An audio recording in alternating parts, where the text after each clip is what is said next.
មនុស្សដែលស្រឡាញ់យើងពិតឬមិនពិតនោះក៏មើលត្រឹមតែសបកក្រៅឬស្ដាប់តែពាក្យសម្ដីរបស់គេប៉ុណ្ណោះសោះអាកប្បកិរិយាគេអាចធ្វើបានឲ្យពាក្យសម្ដីវាគ្រាន់តែជាខ្យល់មាត់អាចផ្លាស់ប្ដូរយ៉ាងណាឬមិនដូចចិត្តយ៉ាងម៉េច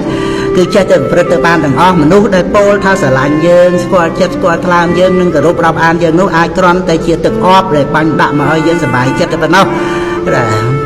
គឺគេអាចស្អប់យើងក៏បានប៉ុន្តែដើម្បីប្រយោជន៍អ្វីមួយទៅគេនិយាយគេមានអាកប្បកិរិយានោះឯង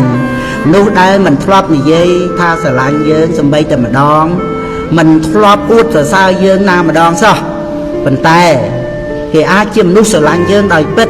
ស្មោះត្រង់ជាមួយនឹងយើងប្រកបក៏មានដែរដែលពោលមកនេះមិនមែនបានន័យថាអ្នកដែលប្រាប់ថាស្រឡាញ់យើងទាំងអស់ហ្នឹងសុទ្ធតែមិនស្រឡាញ់យើងដោយពិតនោះទេតែ